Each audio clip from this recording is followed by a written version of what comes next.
Namaste devotees. In this video, let's listen to a very powerful Lord Anjaneya mantra. This powerful mantra is taken from Sri Anjaneya Sahasranama Stotra. This mantra, when heard with devotion for complete 108 times, gives enormous wealth. Fear will be destroyed and fulfills wishes. Before listening to the mantra, if you are new to the channel, subscribe the channel, press the nearby bell icon and select all option. धनदो निर्गुणाकारो वीरो निधिपतिर्मुनिः पिङ्गाक्षो वरदो वाग्मी सीताशोकविनाशनः धनदो निर्गुणाकारो वीरो निधिपतिर्मुनिः पिङ्गाक्षो वरदो वाग्मी सीताशोकविनाशनः धनदो निर्गुणाकारो वीरो निधिपतिर्मुनिः पिङ्गाक्षो वरदो वाग्मी सीताशोकविनाशनः धनदो निर्गुणाकारो वीरो निधिपतिर्मुनिः पिङ्गाक्षो वरदो वाग्मी सीताशोकविनाशनः धनदो निर्गुणाकारो वीरो निधिपतिर्मुनिः पिङ्गाक्षो वरदो वाग्मी सीताशोकविनाशनः धनदो निर्गुणाकारो वीरो निधिपतिर्मुनिः पिङ्गाक्षो वरदो वाग्मी सीताशोकविनाशनः धनदो निर्गुणाकारो वीरो निधिपतिर्मुनिः पिङ्गाक्षो वरदो वाग्मी सीताशोकविनाशनः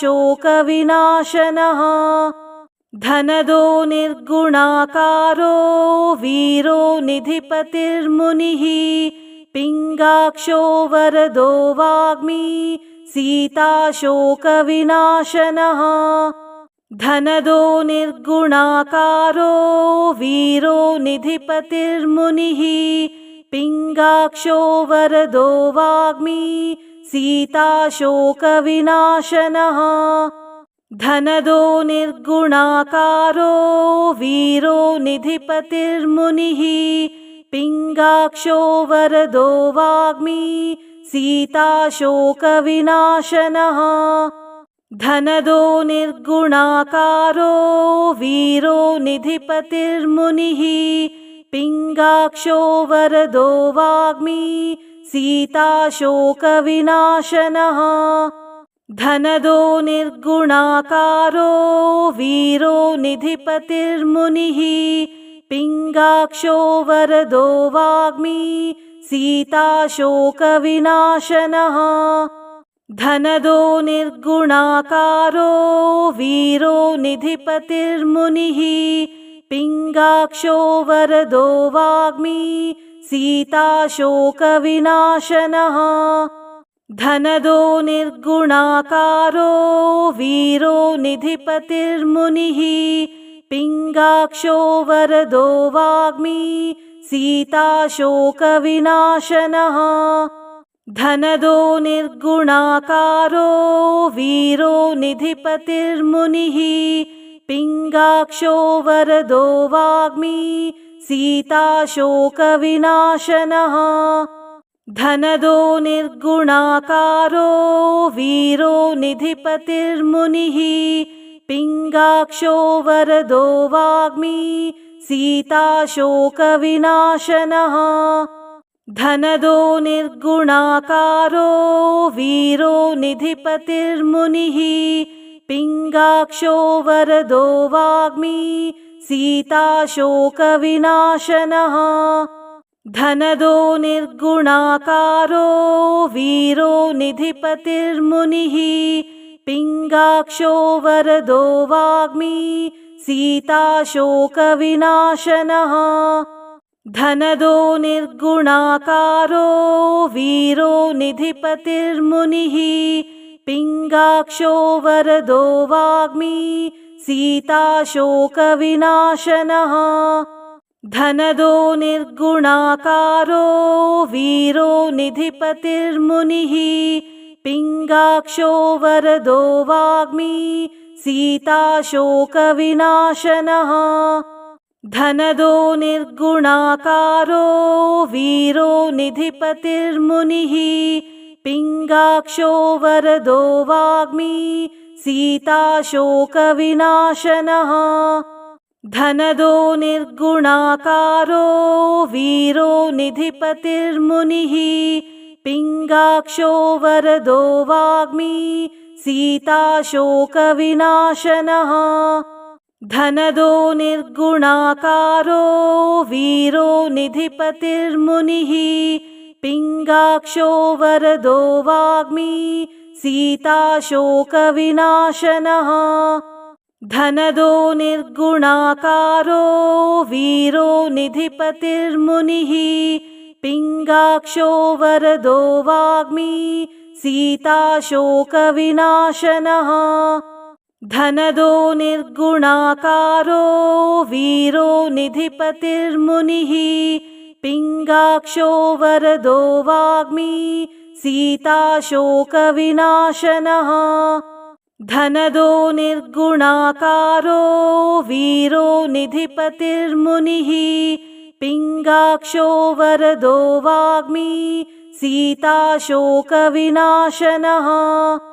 धनदो निर्गुणाकारो वीरो निधिपतिर्मुनिः पिङ्गाक्षो वरदो वाग्मी सीताशोकविनाशनः धनदो निर्गुणाकारो वीरो निधिपतिर्मुनिः पिङ्गाक्षो वरदो वाग्मी सीताशोकविनाशनः धनदो निर्गुणाकारो वीरो निधिपतिर्मुनिः पिङ्गाक्षो वरदो वाग्मी सीताशोकविनाशनः धनदो निर्गुणाकारो वीरो निधिपतिर्मुनिः पिङ्गाक्षो वरदो वाग्मी सीताशोकविनाशनः धनदो निर्गुणाकारो वीरो निधिपतिर्मुनिः पिङ्गाक्षो वरदो वाग्मी सीताशोकविनाशनः धनदो निर्गुणाकारो वीरो निधिपतिर्मुनिः पिङ्गाक्षो वरदो वाग्मी सीताशोकविनाशनः धनदो निर्गुणाकारो वीरो निधिपतिर्मुनिः पिङ्गाक्षो वरदो वाग्मी सीताशोकविनाशनः धनदो निर्गुणाकारो वीरो निधिपतिर्मुनिः पिङ्गाक्षो वरदो वाग्मी सीताशोकविनाशनः धनदो निर्गुणाकारो वीरो निधिपतिर्मुनिः पिङ्गाक्षो वरदो वाग्मी सीताशोकविनाशनः धनदो निर्गुणाकारो वीरो निधिपतिर्मुनिः पिङ्गाक्षो वरदो वाग्मी सीताशोकविनाशनः धनदो निर्गुणाकारो वीरो निधिपतिर्मुनिः पिङ्गाक्षो वरदो वाग्मी सीताशोकविनाशनः धनदो निर्गुणाकारो वीरो निधिपतिर्मुनिः पिङ्गाक्षो वरदो वाग्मी सीताशोकविनाशनः धनदो निर्गुणाकारो वीरो निधिपतिर्मुनिः पिङ्गाक्षो वरदो वाग्मी सीताशोकविनाशनः धनदो निर्गुणाकारो वीरो निधिपतिर्मुनिः पिङ्गाक्षो वरदो वाग्मी सीताशोकविनाशनः धनदो निर्गुणाकारो वीरो निधिपतिर्मुनिः पिङ्गाक्षो वरदो वाग्मी सीताशोकविनाशनः। धनदो निर्गुणाकारो वीरो निधिपतिर्मुनिः पिङ्गाक्षो वरदो वाग्मी सीताशोकविनाशनः। धनदो निर्गुणाकारो वीरो निधिपतिर्मुनिः पिङ्गाक्षो वरदो वाग्मी सीताशोकविनाशनः। धनदो निर्गुणाकारो वीरो निधिपतिर्मुनिः पिङ्गाक्षो वरदो वाग्मी सीताशोकविनाशनः। धनदो निर्गुणाकारो वीरो निधिपतिर्मुनिः पिङ्गाक्षो वरदो वाग्मी सीताशोकविनाशनः। धनदो निर्गुणाकारो वीरो निधिपतिर्मुनिः पिङ्गाक्षो वरदो वाग्मी सीताशोकविनाशनः। धनदो निर्गुणाकारो वीरो निधिपतिर्मुनिः पिङ्गाक्षो वरदो वाग्मी सीताशोकविनाशनः।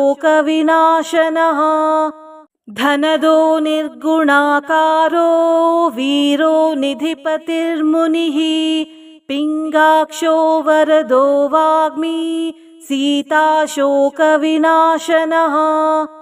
धनदो निर्गुणाकारो वीरो निधिपतिर्मुनिः पिङ्गाक्षो वरदो वाग्मी सीताशोकविनाशनः।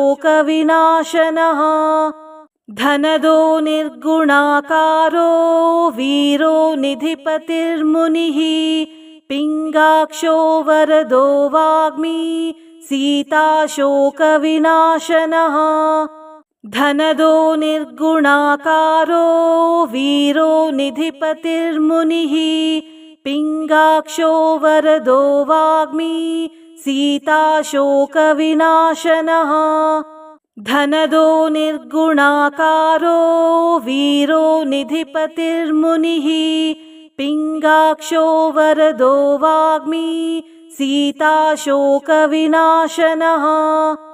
धनदो निर्गुणाकारो वीरो निधिपतिर्मुनिः पिङ्गाक्षो वरदो वाग्मी सीताशोकविनाशनः। धनदो निर्गुणाकारो वीरो निधिपतिर्मुनिः पिङ्गाक्षो वरदो वाग्मी सीताशोकविनाशनः। धनदो निर्गुणाकारो वीरो निधिपतिर्मुनिः पिङ्गाक्षो वरदो वाग्मी सीताशोकविनाशनः। धनदो निर्गुणाकारो वीरो निधिपतिर्मुनिः पिङ्गाक्षो वरदो वाग्मी सीताशोकविनाशनः। धनदो निर्गुणाकारो वीरो निधिपतिर्मुनिः पिङ्गाक्षो वरदो वाग्मी सीताशोकविनाशनः। धनदो निर्गुणाकारो वीरो निधिपतिर्मुनिः पिङ्गाक्षो वरदो वाग्मी सीताशोकविनाशनः। धनदो निर्गुणाकारो वीरो निधिपतिर्मुनिः पिङ्गाक्षो वरदो वाग्मी सीताशोकविनाशनः। धनदो निर्गुणाकारो वीरो निधिपतिर्मुनिः पिङ्गाक्षो वरदो वाग्मी सीताशोकविनाशनः। धनदो निर्गुणाकारो वीरो निधिपतिर्मुनिः पिङ्गाक्षो वरदो वाग्मी सीताशोकविनाशनः। धनदो निर्गुणाकारो वीरो निधिपतिर्मुनिः पिङ्गाक्षो वरदो वाग्मी सीताशोकविनाशनः। धनदो निर्गुणाकारो वीरो निधिपतिर्मुनिः पिङ्गाक्षो वरदो वाग्मी सीताशोकविनाशनः धनदो निर्गुणाकारो वीरो निधिपतिर्मुनिः पिङ्गाक्षो वरदो वाग्मी सीताशोकविनाशनः धनदो निर्गुणाकारो वीरो निधिपतिर्मुनिः पिङ्गाक्षो वरदो वाग्मी सीताशोकविनाशनः धनदो निर्गुणाकारो वीरो निधिपतिर्मुनिः पिङ्गाक्षो वरदो वाग्मी सीताशोकविनाशनः धनदो निर्गुणाकारो वीरो निधिपतिर्मुनिः पिङ्गाक्षो वरदो वाग्मी सीताशोकविनाशनः धनदो निर्गुणाकारो वीरो निधिपतिर्मुनिः पिङ्गाक्षो वरदो वाग्मी सीताशोकविनाशनः धनदो निर्गुणाकारो वीरो निधिपतिर्मुनिः पिङ्गाक्षो वरदो वाग्मी सीताशोकविनाशनः धनदो निर्गुणाकारो वीरो निधिपतिर्मुनिः पिङ्गाक्षो वरदो वाग्मी सीताशोकविनाशनः धनदो निर्गुणाकारो वीरो निधिपतिर्मुनिः पिङ्गाक्षो वरदो वाग्मी सीताशोकविनाशनः धनदो निर्गुणाकारो वीरो निधिपतिर्मुनिः पिङ्गाक्षो वरदो वाग्मी सीताशोकविनाशनः धनदो निर्गुणाकारो वीरो निधिपतिर्मुनिः पिङ्गाक्षो वरदो वाग्मी सीताशोकविनाशनः धनदो निर्गुणाकारो वीरो निधिपतिर्मुनिः पिङ्गाक्षो वरदो वाग्मी सीताशोकविनाशनः धनदो निर्गुणाकारो वीरो निधिपतिर्मुनिः पिङ्गाक्षो वरदो वाग्मी सीताशोकविनाशनः धनदो निर्गुणाकारो वीरो निधिपतिर्मुनिः पिङ्गाक्षो वरदो वाग्मी सीताशोकविनाशनः धनदो निर्गुणाकारो वीरो निधिपतिर्मुनिः पिङ्गाक्षो वरदो वाग्मी सीताशोकविनाशनः धनदो निर्गुणाकारो वीरो निधिपतिर्मुनिः पिङ्गाक्षो वरदो वाग्मी सीताशोकविनाशनः धनदो निर्गुणाकारो वीरो निधिपतिर्मुनिः पिङ्गाक्षो वरदो वाग्मी सीताशोकविनाशनः धनदो निर्गुणाकारो वीरो निधिपतिर्मुनिः पिङ्गाक्षो वरदो वाग्मी सीताशोकविनाशनः धनदो निर्गुणाकारो वीरो निधिपतिर्मुनिः पिङ्गाक्षो वरदो वाग्मी सीताशोकविनाशनः धनदो निर्गुणाकारो वीरो निधिपतिर्मुनिः पिङ्गाक्षो वरदो वाग्मी सीताशोकविनाशनः धनदो निर्गुणाकारो वीरो निधिपतिर्मुनिः पिङ्गाक्षो वरदो वाग्मी सीताशोकविनाशनः धनदो निर्गुणाकारो वीरो निधिपतिर्मुनिः पिङ्गाक्षो वरदो वाग्मी सीताशोकविनाशनः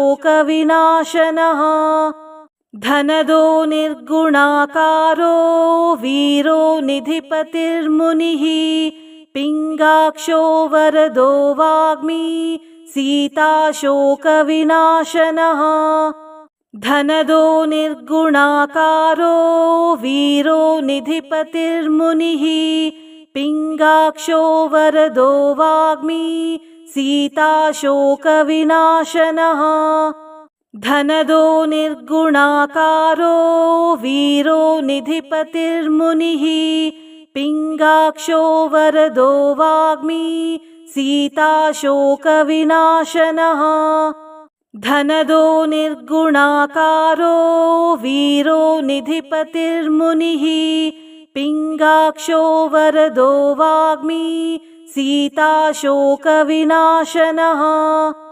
धनदो निर्गुणाकारो वीरो निधिपतिर्मुनिः पिङ्गाक्षो वरदो वाग्मी सीताशोकविनाशनः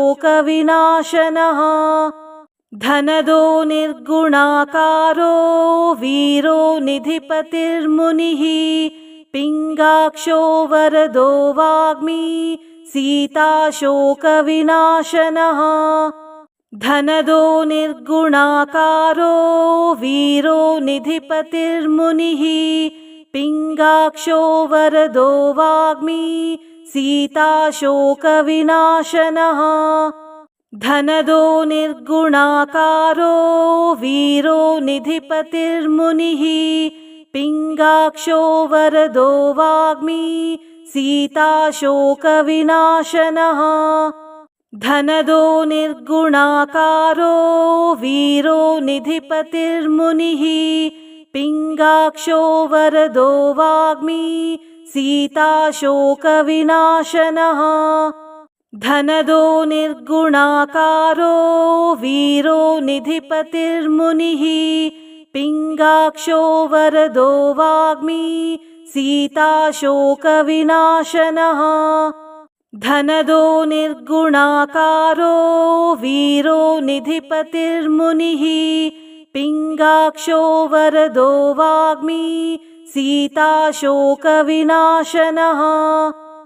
धनदो निर्गुणाकारो वीरो निधिपतिर्मुनिः पिङ्गाक्षो वरदो वाग्मी सीताशोकविनाशनः धनदो निर्गुणाकारो वीरो निधिपतिर्मुनिः पिङ्गाक्षो वरदो वाग्मी सीताशोकविनाशनः धनदो निर्गुणाकारो वीरो निधिपतिर्मुनिः पिङ्गाक्षो वरदो वाग्मी सीताशोकविनाशनः धनदो निर्गुणाकारो वीरो निधिपतिर्मुनिः पिङ्गाक्षो वरदो वाग्मी सीताशोकविनाशनः धनदो निर्गुणाकारो वीरो निधिपतिर्मुनिः पिङ्गाक्षो वरदो वाग्मी सीताशोकविनाशनः धनदो निर्गुणाकारो वीरो निधिपतिर्मुनिः पिङ्गाक्षो वरदो वाग्मी सीताशोकविनाशनः धनदो निर्गुणाकारो वीरो निधिपतिर्मुनिः पिङ्गाक्षो वरदो वाग्मी सीताशोकविनाशनः धनदो निर्गुणाकारो वीरो निधिपतिर्मुनिः पिङ्गाक्षो वरदो वाग्मी सीताशोकविनाशनः धनदो निर्गुणाकारो वीरो निधिपतिर्मुनिः पिङ्गाक्षो वरदो वाग्मी सीताशोकविनाशनः धनदो निर्गुणाकारो वीरो निधिपतिर्मुनिः पिङ्गाक्षो वरदो वाग्मी सीताशोकविनाशनः। धनदो निर्गुणाकारो वीरो निधिपतिर्मुनिः पिङ्गाक्षो वरदो वाग्मी सीताशोकविनाशनः। धनदो निर्गुणाकारो वीरो निधिपतिर्मुनिः पिङ्गाक्षो वरदो वाग्मी सीताशोकविनाशनः। धनदो निर्गुणाकारो वीरो निधिपतिर्मुनिः पिङ्गाक्षो वरदो वाग्मी सीताशोकविनाशनः।